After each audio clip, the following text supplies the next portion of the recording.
There are thousands of people out there already with that degree you have or the thing you're doing right now.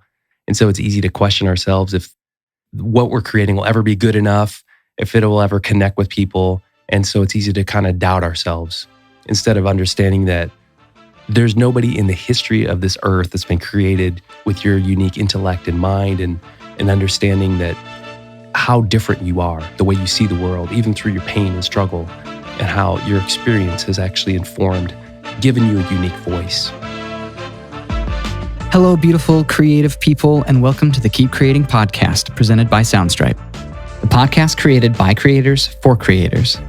Every episode, we seek out successful creatives who dedicate their lives to pursuing a creative trade or career. We ask them some questions and soak in all the truth their stories seep. Also, we can package it up and provide more creatives like you the inspiration, education, and tools to grow in your own unique pursuit to keep creating. I'm Joel Porter, and I'm excited for the opportunity to host this show and dialogue with our guests about what creativity looks like in their lives. So, without any more delay, thanks so much for listening, and let's get started.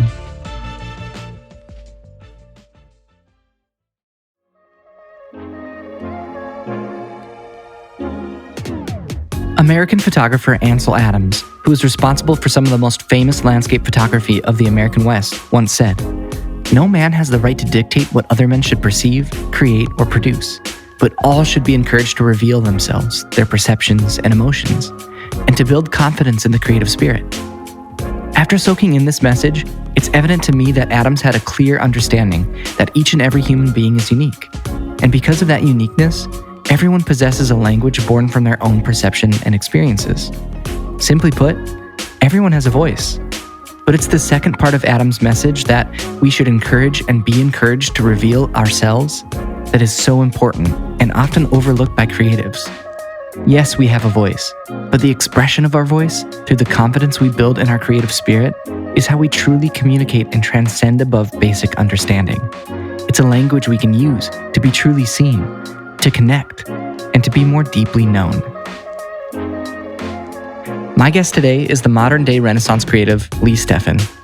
Lee is an award-winning creative director, brand strategist, photographer, music producer, and fine artist.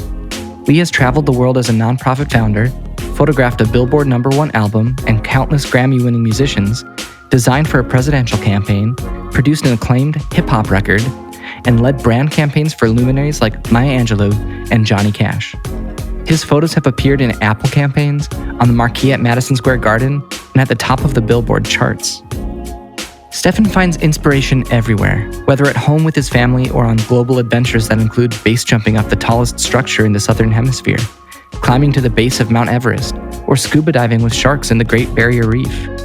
And when he's not on airplanes, Lee can be found in Nashville, Tennessee, where he lives with his true loves, his family, and his piano. Lee is humble and so willing to share what he's learned. So I guess there's nothing left to do than to jump right in.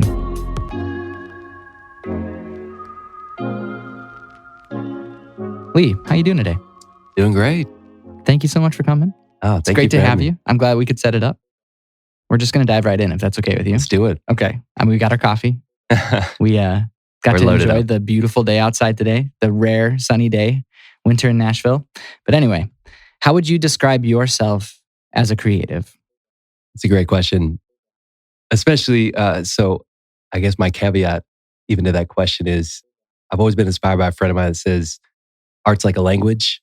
And, if you go to Mexico and you don't know how to speak Spanish, you're not going to get very far. And I realized when I heard that quote, that's kind of defines my life. I actually want to be multilingual as an artist so I can learn to speak all those languages because I think inherently my desire is to connect with people in many ways. So what I do day to day is quite broad. I'm a creative director. The difference between creative direction and design is that it's very strategic. You're interfacing with clients often in terms of what's your goals, trying to figure out the heart of what they're doing. So I run a collective about 10 individuals around the country, copywriters, animators, designers, developers.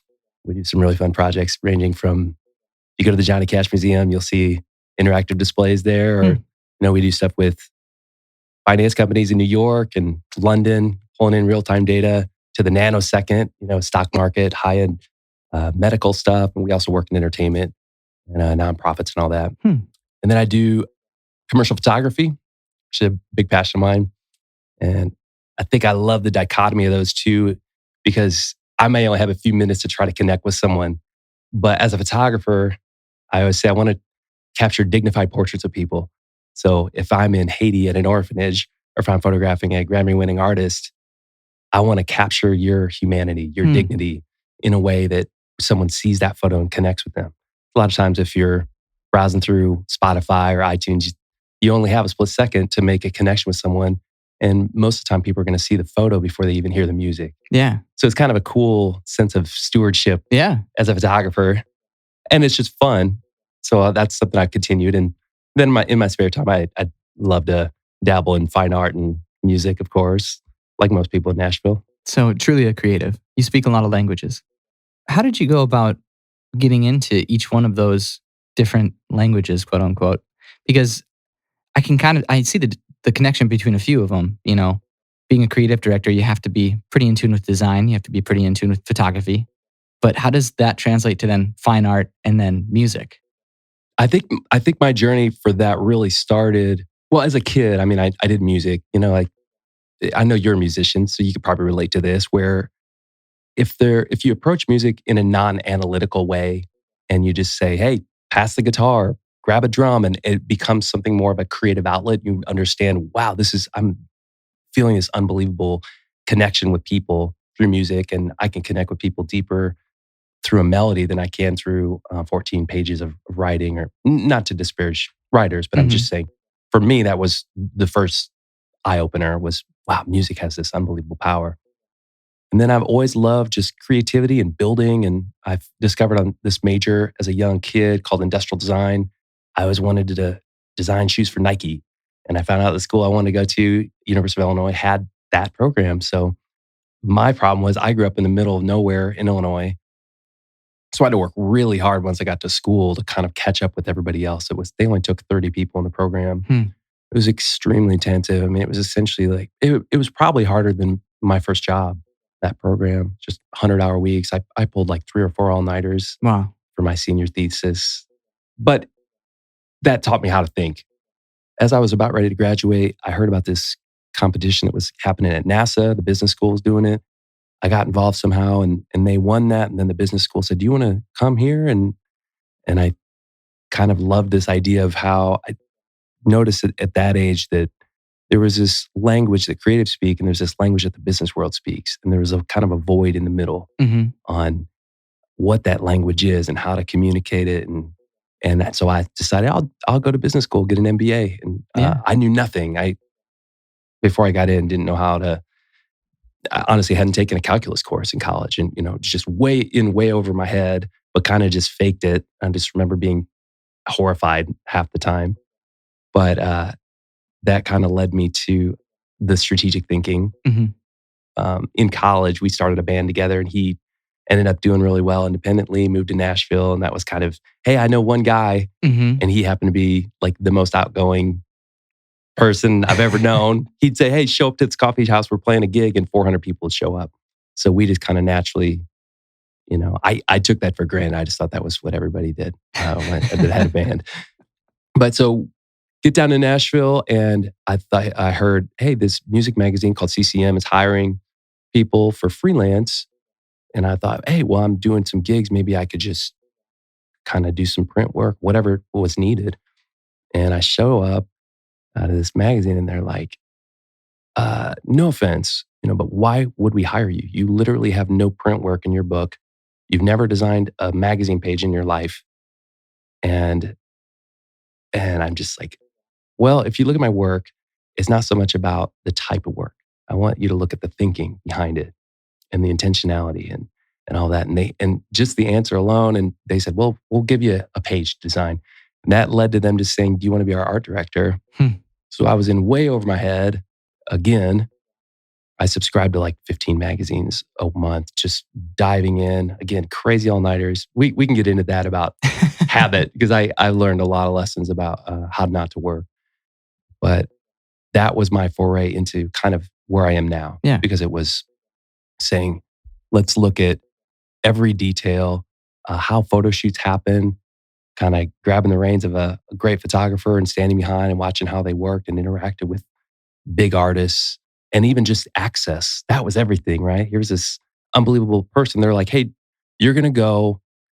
So my geek out moment, and I did grow up kind of like gospel background, and they said, would you want to go do a day in the life with Michael W. Smith? And I'm like, okay, that'd be cool. And inside I'm kind of like, this was like my Bono as a kid.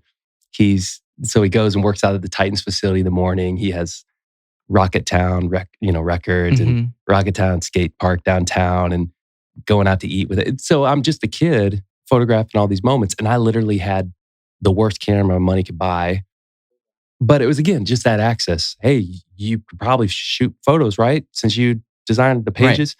So again, you just fake it till you make it. And so that was kind of led me to where I am now. There was a little moment in between where I felt this big nudge to quit everything and to quit my job and leave everything, I should say. And I ended up starting a nonprofit and traveling the world for a couple of years. And just had been used to living on faith for so long that I came back and proposed to my then girlfriend and surprised her. And so then we said, hey, what if we just kind of started from scratch and see where this creative thing takes us? Man, that's incredible. There are a couple of things that you said that I kind of want to go back to. One of them being multiple times you've referenced this type or way of thinking. Can you dive a little bit more into that? Like, what does that look like? What are some of the ways that you think and that you've learned how to think and that you've trained yourself to think that has helped you in your creative Mhm. journey? A lot of it is designing and thinking with intention. And that starts with, when I say intention, what I mean is putting yourself in the client's shoes or whoever you're designing or Sure. working for. It could be if you're a chef or you're a painter, Yeah. So almost empathy. Exactly. That's exactly what's going to be my next word. It's leading with empathy. That was a huge, huge breakthrough for me, is really understanding the right questions to ask, being curious, but also going in with this mentality of, I'm here to serve you. I remember even when I started out freelance, we got a call from the biggest architecture firm in Nashville. They have like 150-year history, a little more than that. If you look at the skyline, they've done a lot of the buildings. They've done Belmont University Mm. and Opryland Hotel and all that stuff. And they said, we're interested in working with you all. Would you want to come in? And naively, I just showed up. Hey, let's talk. And as I'm walking in, a big ad agency's walking out, suits and ties, all these creative boards. And I walk in this conference room and there's 20 people sitting around the table and one of the partners of the firm. And he just looked at me and said, the floor's yours. And instead of freaking out, I was so stoked because I realized all they really want is, they're trying to find out, who can we put our trust in? And so I just said, look, I could show you some pretty things we've done, talk about the process. But ultimately, what I want to talk about is, I understand that you have a deep history and you have probably some fear in like trusting someone with this half a century of legacy. So basically, just, you could settle those fears, because everything that we do is, we're going to ask the questions to understand you so intimately that we'll basically be your partner. Hmm. So that every pixel we design, every letter we typeset, every color we choose is going to be curated specifically not only to your goals, but who your clients are, what's going to differentiate you from your competition and all that. And that's a kind of an example of strategic thinking. Yeah. And so they're like, I think it was within an hour, I got an email. Hey, you got it. Wow. And that, again, it's just approaching things with a deep sense of empathy and if you look at my work or most people that I really admire, their portfolio is kind of like a chameleon, in the sense of it's morphed to the client. Mm. So if they have a certain sensibility, if you're working in medical with a certain tech client, it might look a certain way. Or if it's in the luxury market, it might look a certain way as well. So it sounds like it's more relational than it is salesy. It sounds like this is something that these questions are meant to establish a trust and a bond and a relationship between whoever you're working with, so that the creative elements are unique to the person. It's not, you're basically just a vessel. Exactly. And it's a lot of people don't know really there's that idea of groupthink where you're so immersed in your vision, your goals. And so a lot of people have a very definitive idea of who they are. And sometimes it's coming in and doing an almost like an audit, figuring out who are your clients ultimately, or what are you trying to communicate?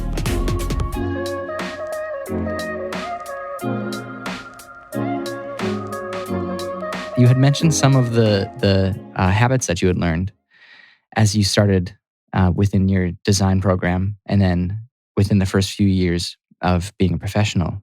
What were some of the habits that you learned work for you, and what were some of the things that you learned are very bad habits? Lots of those. Well, starting with the end, the bad habits. I used to, as I kind of alluded to, be a little bit of a workaholic. I wasn't working smarter. I was just working harder all the time. It's just crazy volume of work. And which kind of left me alone and isolated a lot of times because I was the one working nights and weekends when everybody else was out doing Mhm. their thing. And secretly, I think that was kind of a badge of honor for me. Like, oh man, I'm just grinding. At the same time, it's like I don't know if you've ever heard of the Ira Glass, the Gap quote, where he says, so you may, at a young age, whether it's music, whether it's art, you go to a museum and you're drawn to a painting, you can't explain why, but you have a deep sensibility to art. Like your taste is killer. And you try to create that art and it's terrible. And the only way to make up that gap into becoming a great artist is through doing a huge volume of work. So the flip side of, I would say, of working harder, even if it wasn't that smart, putting in a crazy amount of energy, was that I started bridging that gap Hmm. because I kind of knew inherently that I maybe wasn't gifted with the same skill sets that just someone naturally would have as an illustrator or whatever. I wasn't like a great sketcher or anything like that growing up. So that to me was a massive learning experience. And even go back to the magazine, I mean, we had, I think it was 7 photo shoots to do, custom photo shoots we did. I had a budget of $1,000. All of the photo shoots, including locations. I rented a Learjet with a hanger. I had like a lot of it was a testament to the photographer too. But we would just sit and over coffee and just sketch out how can we make this happen? Because we'd be bartering, doing crazy things. And it was just again thinking outside the box, being creative. So that's number one. Number two is in terms of lesson I've learned what not to be is just suffering from imposter syndrome over the years. You know, Yeah, that's a big one. I think we all have that inherently as creators, just a little bit of insecurity on maybe I'm not who I think I am, or I'm going to be exposed. Yeah. I face that a lot as a photographer because inherently there are people with photo degrees and people who shoot film and do all this unbelievable stuff and they do it constantly. And I'm kind of that guy that does it a few times a month. I love photography and have a passion for it, but maybe by my trade, I couldn't put that first in my behind my title. So Mhm. I'd show up to these client shoots and just I'd be up all night just stressing out. Like if actually my first shoot, one of my first commercial shoots, my lens, something happened with my lens, and I looked down, my camera is just blinking F0, and I think I about fainted. I literally didn't know what to do. I was turning my camera on and off, and basically all you have to do is take the lens off, put it back on. But I like, hey, let's take a quick break, and I ran out, just was like sweating. A friend of mine was just like, dude, just took it off, snapped it back on, get back in there. It's just So, what were some of the ways that you fought syndrome, or learned how to battle it? man, that's a deep question. I think inherently it comes down to discovering who you are. And a lot of that is probably the deeper conversation of figuring out your own story. We're only gifted with 30,000 days of life. And if you think about your what that thing you do, there are thousands of people out there already with that degree you have or the thing you're doing right now. And so it's easy to question ourselves if what we're creating will ever be good enough, if it will ever connect with people. And so it's easy to kind of doubt ourselves instead of understanding that there's nobody in the history of this earth that's been created with your unique intellect and mind and understanding that how different you are, the way you see the world, even through your pain and struggle, and how your experience has actually informed, given you a unique voice. So part of that's understanding what is your voice. There's an analogy in the book Reworked they give. I think they might mention Jimi Hendrix, but it's like if Jimi Hendrix walked into a pawn shop, picked up a guitar that was out of tune and all dusty and plugged it into an amp that was crackly and barely worked, he'd still sound like Jimi Hendrix. Mm-hmm. And if you stepped on Jimi Hendrix stage and picked up his guitar and had all his gadgets and gear and plugins, you'd still sound like you. So we have this idea as creators that I just need that one mic, I just need that one piano or a camera or whatever it is, and then I'll finally be great, instead of actually putting in the work, to going through the pain to figure out who you are. You probably relate with that as a musician, definitely. Trying to figure out what is my sound or what. Yeah, and that's something that, I have a follow-up question. I'll speak to it a little bit, but that's something that I think is ever constant in a world where there's so much media and we consume so many messages. Like, we're almost searching for our voice in all the wrong places, I think sometimes. Instead of, I guess my question, I want to go to that because I want to hear from you. I don't want to hear from me, is what were some of the things that you did to find your voice in this pursuit of trying to rid yourself of, or not rid yourself, but overcome the battle of imposter syndrome, where you said the number one step is to go and try to find your voice. What did it take for you to find your voice? Great question. And I think a lot of that honestly came down for me in just having time to think about who am I not, or what I don't want to do. And a lot of that soul searching came when I traveled. There's a quote, the world is a book and those who don't travel read only a page. So just this idea of stretching your paradigm and being outside of yourself, not just thinking about myself every day. And again, not to tangent just to travel, but a lot of that I would go back to just living it without a sense of fear. Solitude is one of the greatest habits of productive creatives. So first of all, I can't recommend finding little pockets of time. It could be 3 minutes a day to just be present and do nothing more than listen to your breath. And if you think about a boat on an ocean, if there's a torrential rain happening or there's this crazy storm, the further you get down in the water, the calmer it is. That's what we're like inside. We're naturally calm. We naturally don't have anxiety.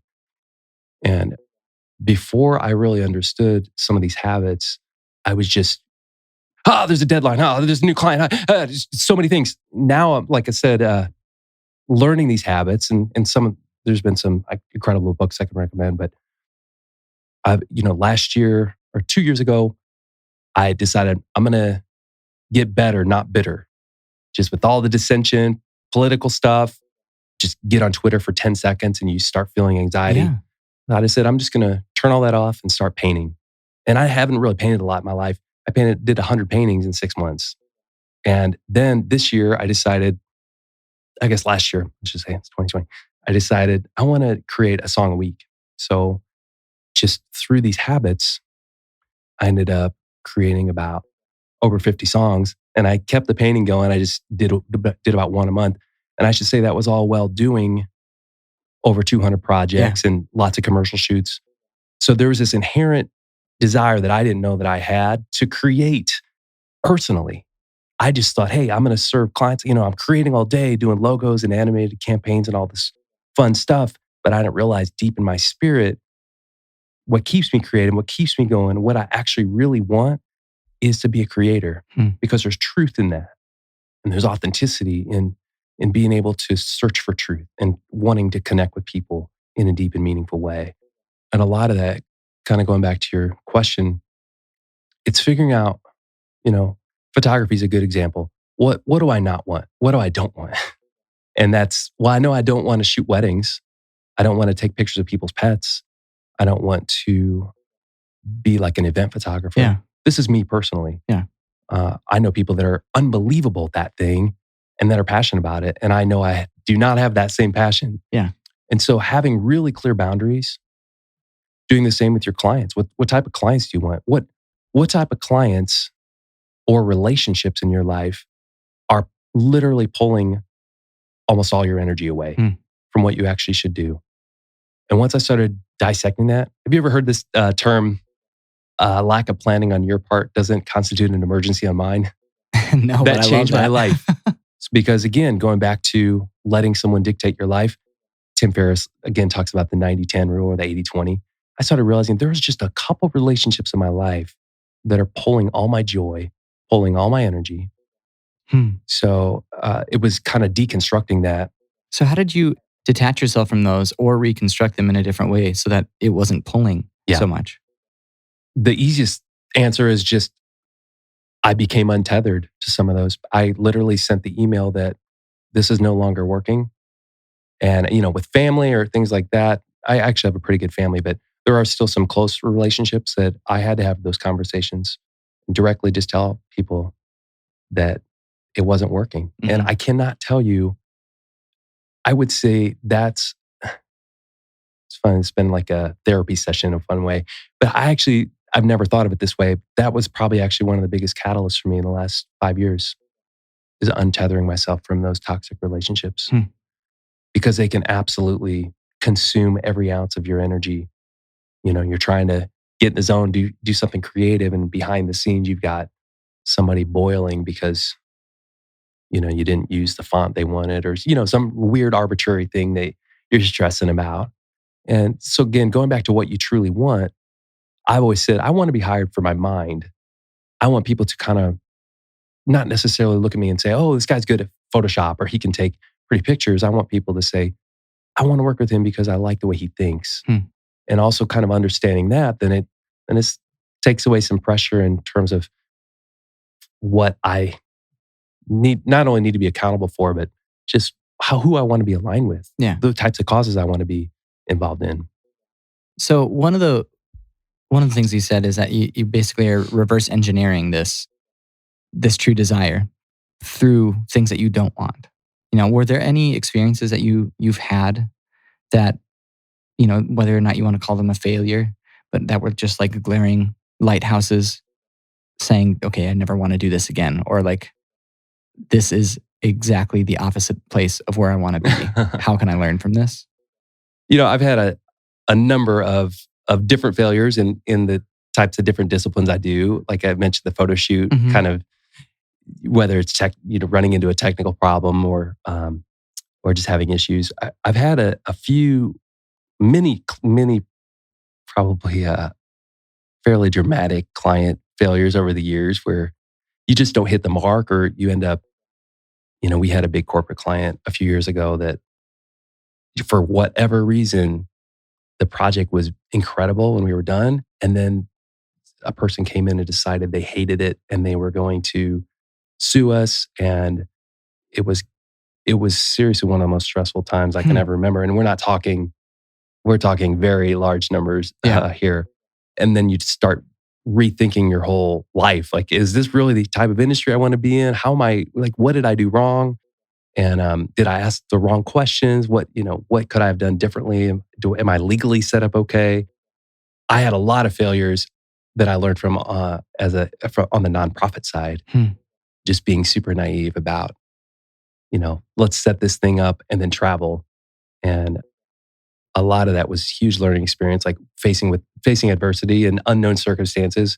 The model that we had was to say, okay, we're going to go and partner with nonprofits wherever we are. So if we're in Guatemala, we found a clean water well project, and then we would educate people on that community, on the issues, and in real time they could give to our nonprofit, and it would actually go directly to the project because we were partnered with the organization. Mm.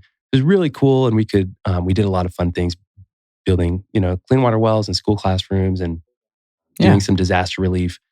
But we had some crazy times like where we had all our stuff stolen and we didn't really have a team back in the States. It was like, how do you deal with that?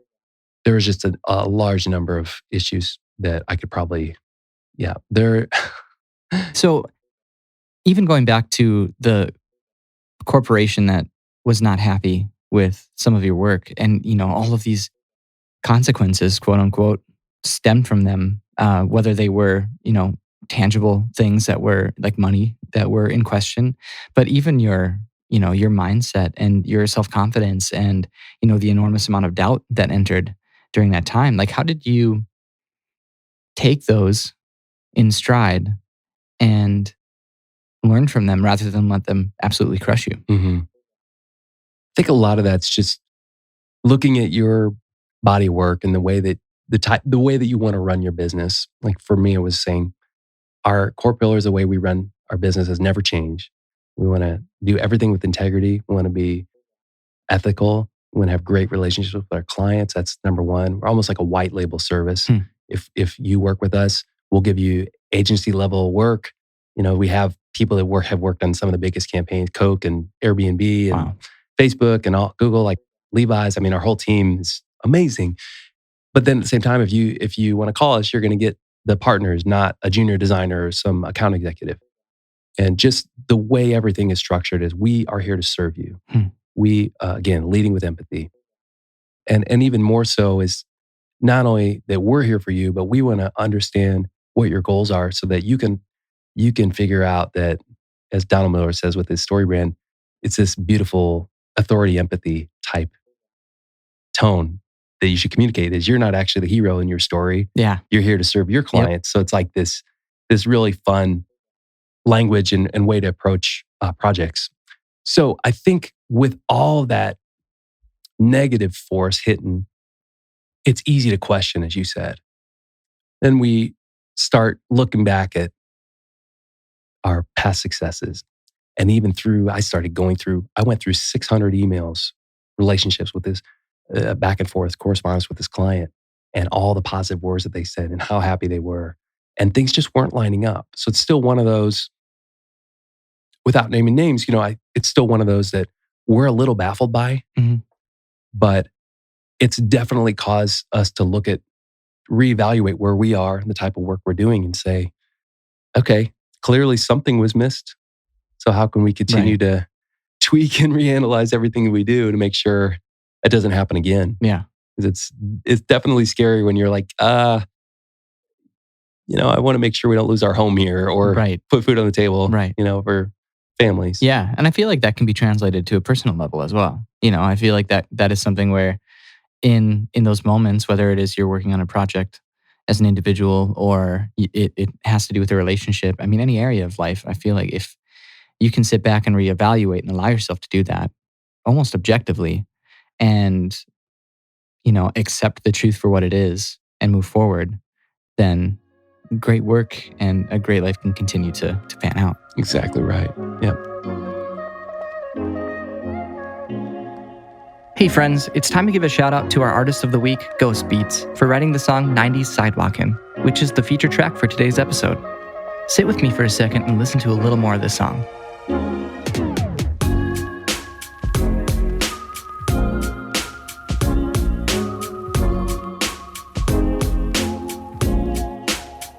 Well, if you're looking for music like this to use in your own creative project, I've got some good news.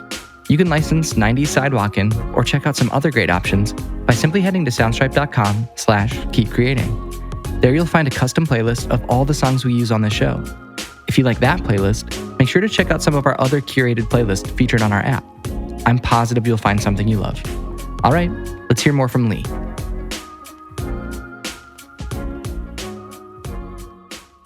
I wanted to ask, because you do so many different types of creative projects, specifically when you started to dive into the interests of being a painter and then production and music, how did you go from discovering that you had that interest to looking at a blank canvas to creating something that was unique to you and had that voice and answered that question of, I want to be a creator, so what am I supposed to create?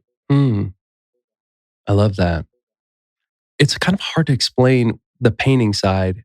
It's similar to music in the sense of I had this vision of color and the way that I was seeing the textures and things combined, but I couldn't articulate it. And it just came about through crazy experimentation and a lot of hours online and just trying to figure out, like, is there anything even close? And then what I'm into is fluid acrylic painting. It has a fluidity to it. And a lot of times I might capture something and it might not look that way in 5 minutes. It might even be just what I capture with my phone. But I found that there's this crazy combination of the different things that I'm adding to the paint and even adding heat. Like I'll add fire to it and cause it to amalgamate and change into different shapes and textures. So a lot of that was just through crazy experimentation, doing an insane value. Like I would do 3 or 4 paintings in one night, at times. Yeah. Smaller scale, but just kind of trying to hack it. Right. And the reason I mentioned music too, it's the similar way. Again, going back to the Ira Glass quote, it's like, I've got this thing in my head and I don't know what sound to use. I don't know like how to get there, but a lot of it is reductive in the sense of, well, what if I just started with a melody? And who cares what the piano I'm using is, or who cares what that 808 sounds like or hi-hat? Just get the melody out. Just get out what's inside me. Don't worry about who's going to hear it or like, why are you actually creating? So that's kind of the way I've designed too. It's like, I've got 15 typefaces that I use for the most part that are iconic, that will never go out of style, similar to the way I approach music. It's like, there's always going to be a guy that can master it, make it better. There's always going to be someone that could come in and layer it or do something better. So my approach is always just what's inherently inside me right now in this moment, and how do I capture that as quickly as I can? Because sometimes it comes quick. Yeah. But on the flip side, it's like Chuck Close has that quote that about creating, right? Yeah. Inspiration is for amateurs. There you go. Yeah. Yeah. So the real pros are just creating. They're not sitting around waiting for inspiration. And I think that's really being able to shift and get out of this idea of fear. I don't know if you've ever journaled and like gotten to that, started on the first page and you're like, crap, I need it to look really good, or I need to make it. I've seen sketchbooks online, maybe I'll do that. And then you just never journal because you're not journaling for the reason that you should. I had to get rid of all that identity stuff when I, like with my personal art, to say, it's not that I'm not creating for people, but I have to get out what's inside of me because I'm hearing something, I'm hearing melodies, and I have to like keep mining that. And but once that, I love what you just said though. I love that you're trying to separate the identity aspect of it. Like obviously it comes from you, but I think there is this fear that comes with needing something to be constrained or reflect the parameters of an identity. And I think especially as creatives, that's something that we seek so desperately is identity. Yeah. So, I mean, you were like, no, I should probably back up. It's like, no, there's some truth there. There's something really, really important there. But I'm sorry, I didn't mean to cut you off. No, you didn't at all. I love that. I didn't even realize that I was going down that rabbit hole. But yeah, I don't know did you watch American Idol last year or see the guy Alejandro from Scary Pool Party? No, I didn't. You have to check this guy out. Okay. I'll send you the link. Please do. But he is this prodigious player on guitar and piano, and just so different. He'll do hip hop. His Instagram feed's insane. Darren King from Mute Math, who actually is on your in your catalog, it plays with them right now. But Alejandro is just extremely prolific, and seeing his feed, it's just so organic and beautiful. You could tell it's not, again, getting out of this identity mindset, this facade of what I'm trying to put up. You could just tell he's just creating. It really was a beautiful kind of eye-opening experience for me to just dive in his stuff, because it was so different than every other artist that I've seen. And he's a young kid, but it was just like, just sense this unbelievable beauty behind what he's doing. That he is like truly a vessel, that everything that he's done is to just push this art and creativity forward. And with that mindset, when I actually started, it was as weird as this sounds, when I actually decided I'm going to share this compilation of work that I've done. I just kind of edited together maybe 20 tracks, short little snippets. And I was probably more nervous to share that than anything I have in the last several years. And a friend of mine messaged me like, dude, love it. You don't have to add so much stuff over your vocals. Like you got a great voice. Like, and I jokingly replied to him, because you said that, I'm going to double the reverb. But my point was like, I'm not creating for that reason. Right. I'm not putting auto-tune or reverb, whatever it is, on my vocals or the sound I'm creating because I want you to think a certain way about it. I'm doing it because inherently I'm just focused on tone. Yeah. Creating, like, here's what I hear. And it's not about, ooh, if this makes it on the radio or if this it's not about that. It's about, again, going back to tone.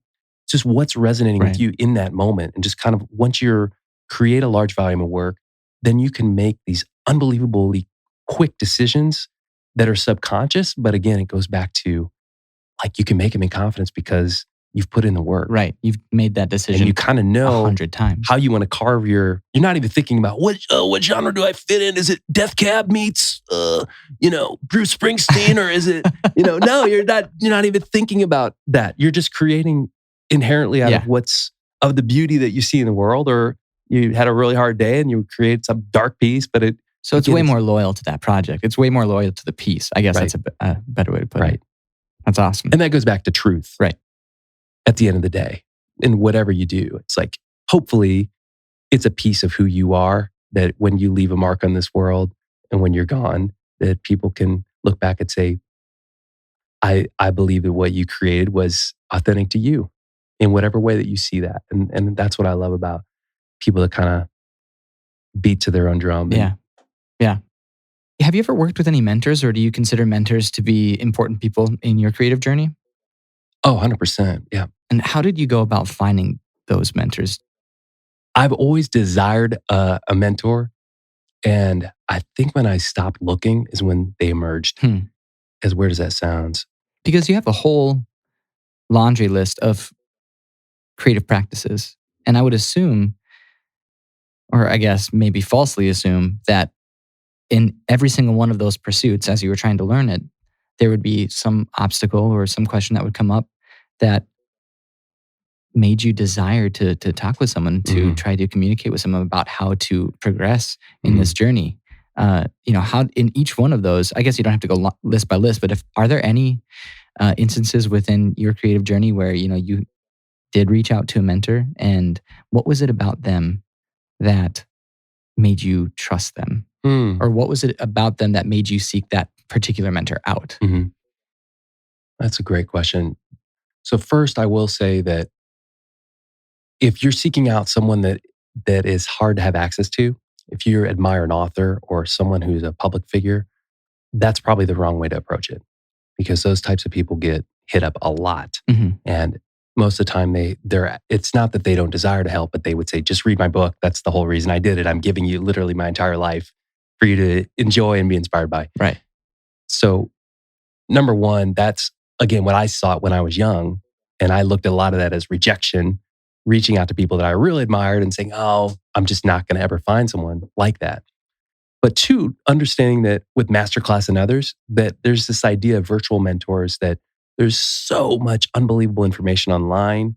If you can subscribe to the right newsletters, or I know some Gary Vee or someone like that is super polarizing. Some people hate him, some people love him. But there are lots of people that are just willing to share information in their lives for free. So you still kind of have that unbelievable intimacy and access to these people, but it's just in a different medium. Sure. Not to discount the face-to-face, but I do have a few relationships where a friend of mine, for instance, that moved to town we were friends in grad school, and we just decided, hey, why don't we get together once a month? And subconsciously, I knew this guy has a double master's, understands neuro-linguistic programming and all this really high-level coaching and thinking about power of the subconscious and about daily life. And I think I realized that this organically just came about. He has become, even though we're peers, I absolutely view someone like that as a mentor in terms of his knowledge. And I know I don't know. Or you could say there are things that, what's the other way to say it? I don't know what I don't know. Yeah.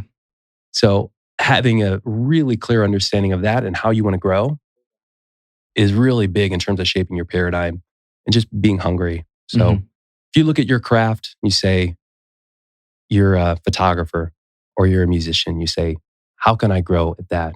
The number one key is to focus on what you're good at and get better at that. Don't do a pivot and all of a sudden say, well, I know I'm a great guitarist, but maybe I could get into drums or get into maybe some even flip side. I love to bake. Go ahead and bake. But if that's your bread and butter is guitar, get better at that. Focus on enhancing and getting better at your craft. And then if you want to grow as an individual, seek out people that really inspire you, you have access with you, that maybe you could offer something. There could be some cool reciprocal relationship. So that's kind of what I would say in terms of mentorship and finding the right people in your life. So Okay, pretend that you're your own mentor now, okay? And you walking into the room right now is like a 14-year-old you. And he sits down and you look at him. What would be one piece of advice that you'd give to that younger self? Oh, wow. Okay.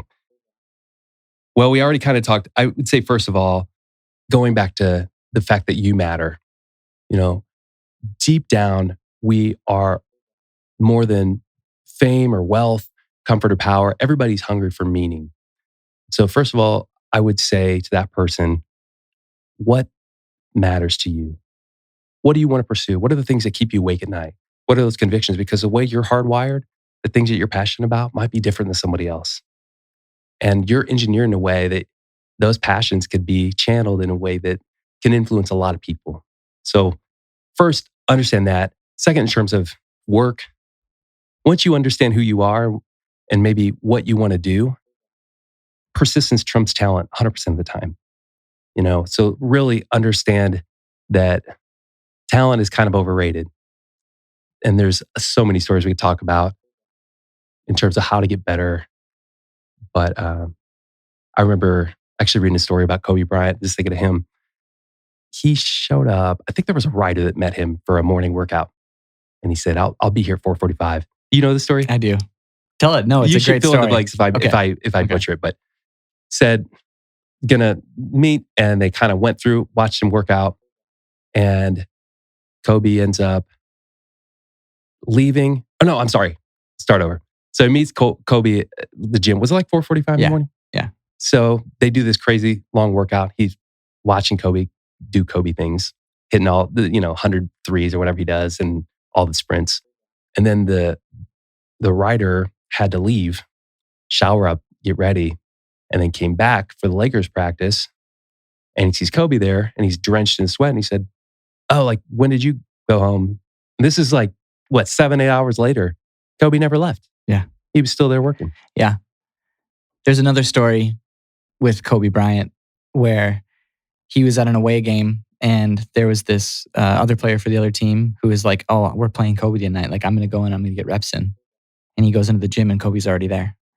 And he sits and he does this incredibly hard, drilling workout. And right behind him, he's always got his eyes over his shoulder and he's looking back and Kobe is just there. And he ends up having to leave. He's like too tired. He's like, "We got a game today. I can't blow myself out. And after the game goes up to Kobe and he's like, "Man, what the heck? What were you doing?" He's like, "Dude, I knew you were watching me. There was no way I was going to let you outwork me." But it's exactly like talking about persistence. That's the mentality that you need to have. Like, there's no reason to compare yourself to anybody else or try to measure it to anybody else. All you need to do is outwork as best you can. And I feel like that's really the only thing that's in our control. So if you want it enough, you'll be the person that's in the gym last. Right, exactly. That's good. Another thing that's always stuck with me, I think especially over the last 5 or so years with social media and internet as it is just this idea of comparison. And I think that's when we talk about the way that I see the world, my paradigm, a lot of it has been shaped through this idea that comparison is a thief of joy.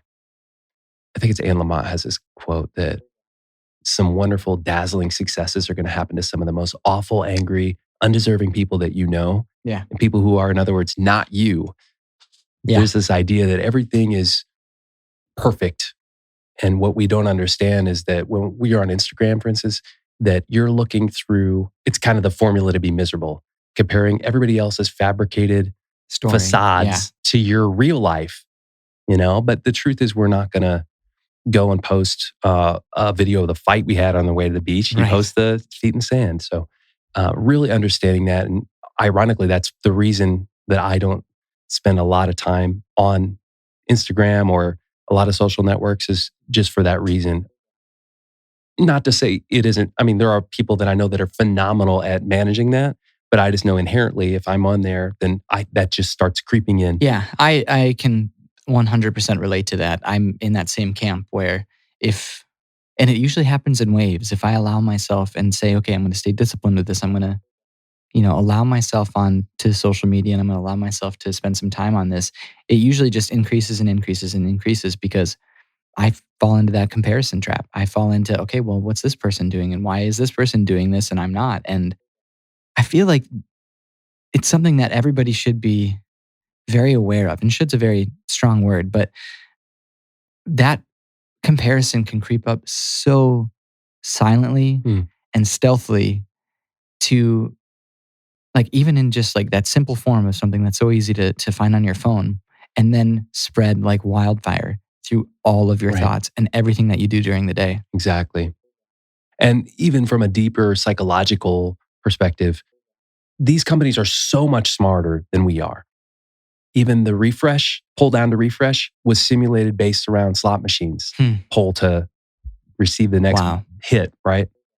And a lot of them have, I don't know if you ever saw that. I think it was one of the heads of the Facebook product design that actually said, and number one, Steve Jobs and a lot of the others said, my kids will not literally be on these devices. But number two, a lot of these product designers come out and they say after the fact is, I don't know if what I did was actually benefiting humanity. Yeah. Because we understood so inherently, so deeply how people think. And our whole goal is addiction. To keep these people on these Keep you on devices for as long as It's possible. the whole casino model. Yep. No windows. Delaying the reward system. So 48 people like your post, that might be dispensed over 2 hours. There's some really unbelievable techniques being used. So I think that's actually one of the critical parts of, I would say, especially, I just feel so bad for the younger generation. I know they have a deep understanding of tech and growing up with that, but man, I was so lucky to not have to figure that out on my own. It's just kind of, being older, being a little more wise, understanding how to shut some of that off.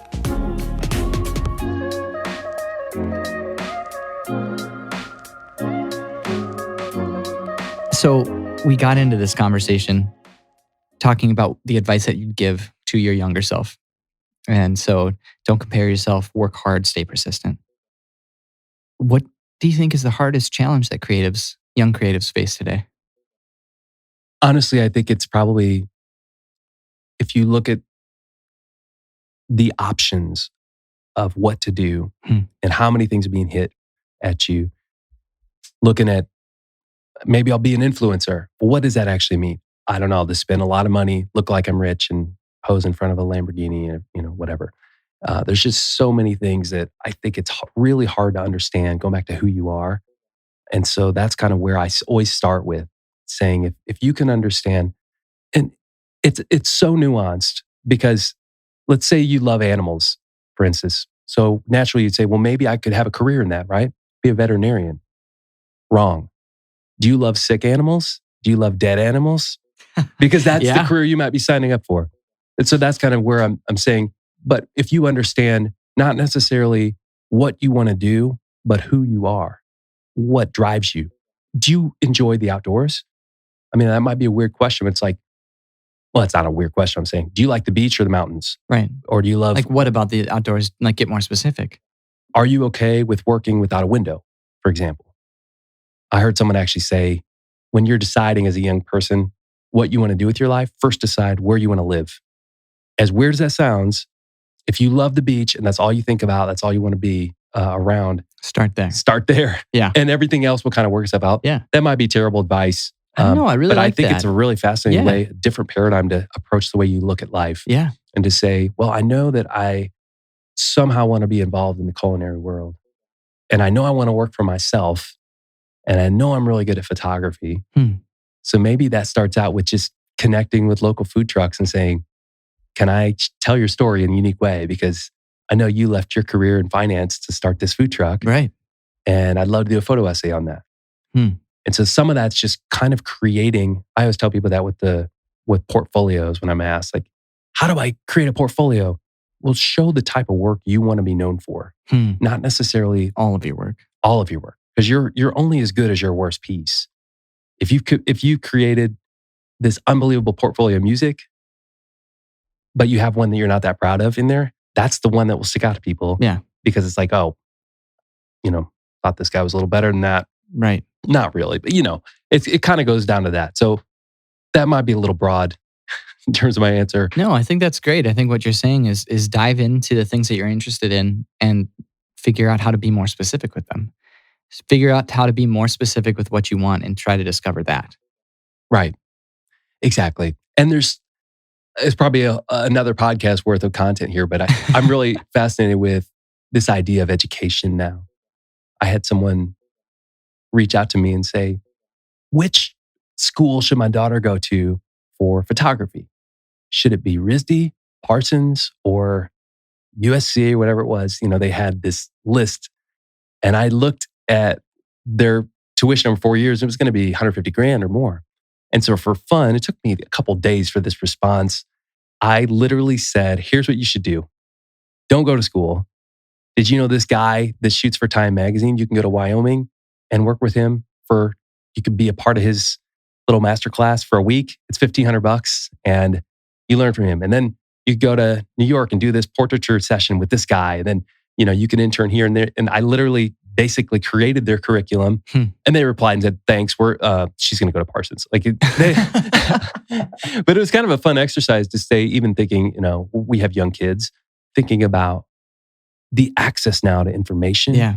It all comes down to figuring out what you love and having access to that thing that you love. So we're kind of always thinking about this idea of stewardship as parents. Like, oh, my kid actually loves making beats. How can we support that? How can we steward that interest? Right. Yeah, I love that. Well, Lee, it's been great talking. I'm not done yet. But before we continue, I have a couple other little fun questions. I'd love for you to, if you want, tell everybody what you're up to these days and tell everyone where they can find you online and find some of your work and stay in touch with you. Absolutely. So it's one of those things, the type of work I do, I almost have to pull open my computer to remember the different projects and fun things we're working on. But yeah, continuing to do a lot of fun photo shoots for artists and working on some really cool projects right now. Animated spots for a couple companies in New York. Just finished a fun project with a startup in Silicon Valley. I post a lot of fun things on Twitter, a lot of my findings, just things that I find interesting. That's just my handle, Lee Steffen. My company is Steffen Studio. So just steffenstudio.com and kind of get an idea of the hybrid of work we do, hybrid of projects. And I try to, again, going back to social, that's, if you want to find out what I'm working on, that rather than even a portfolio, that's kind of the new portfolio. It's like, here's a little snippet of a song that I was created, or here's a painting that I do. I do, like I said, one painting a month. So that's where I would share it is on the socials. So yeah, that's pretty much the gamut for me. All right. Well, I got a couple fun questions. Go for it. First one, is there a parable or a children's tale or a cartoon character or a fictional character? It doesn't even need to be necessarily for the young crowd that you see yourself in or you identify with? Dang. Right when you asked me that, I saw The Giving Tree by Shel Silverstein. Yeah. And are you the kid or the tree? Well, that's exactly the fun part. It's amazing how that book has stuck with me all these years. It's actually kind of dark, it's so beautiful. I mean, it'll drive you to tears just realizing this idea of selflessness, and there's so many unconditional love. Exactly. Yeah. I don't necessarily know if it would sound pretty prideful to say I'm the tree, always giving of myself, but I do really, in terms of aspiring to want to be something, that's kind of the way I want to live my life, is to say, in every way, in everything that I do, I say this prayer that help me be a fragrance everywhere I go. And then that my soul would be flooded with the illumination and light of God, that every person I come in contact with will not see me, but see his light. And so I love that. That informs the type of work that I want to do. It isn't just on the corporate side. It's like, again, going back to relationships, going back to the art you're creating. Yeah. It's about trying to be a light, trying to inspire people and what you say and what you do through your actions. Letting them be known. Letting them. Right. Yeah. I see showing you. them. Yeah, exactly. All right. Last question. What's a question that you wish I would have asked you? Yikes. This is man, you covered so much. I know we've gotten pretty deep. Looking back at kind of the certain pockets of your life, that really stand out, the things that make a difference. I would say we didn't really hit a lot on the travel, but man, there are some crazy moments and stories that came out of that when we have 14 more hours, I'd love to share one day. But yeah, I've always had people ask me, what's some of the craziest stuff you've ever experienced? And I never actually realized it until I sat down and started realizing, oh man, we outran a corrupt cop in Thailand, or we had to fight a gang in Nepal in a monsoon, or I mountain biked down the world's most dangerous road in Bolivia, and there was literally 1,000-foot drops. It's a single lane road. They said if there's a car coming, most of the time it was a large truck going uphill. They said, if you take the inside, you will die because they will not yield to you. And you had to take the outside hugging, a few inches, just random things like that. I think just, it's a whole other aspect of my life that now with kids, I feel like, did that really happen? Right. Because now I'm in protector mode. Like, we're not, make sure you put disinfectant on your hands after going outside. But now it's definitely something that shaped my paradigm in terms of seeing the world. And again, going back to paradigm and not only the world, but looking at people and the beauty and how it's shaped who I am, who I want to be, the type of projects I want to work on. Just, it's forever changed me for sure. Well, we'll have to have you back on, and maybe we'll just talk about how travel has affected your creative pathways forward. Yeah. So, Lee, I want to thank you again so much for coming on the show. It has been such a pleasure to hear you talk and to hear your insight and all your creative advice. And from everybody at Soundstripe, I know that this episode will be of value to our users and consumer base and listeners and community here. So thanks again. Really appreciate it. Thank you. This has been a blast. Yeah. Love all you're doing.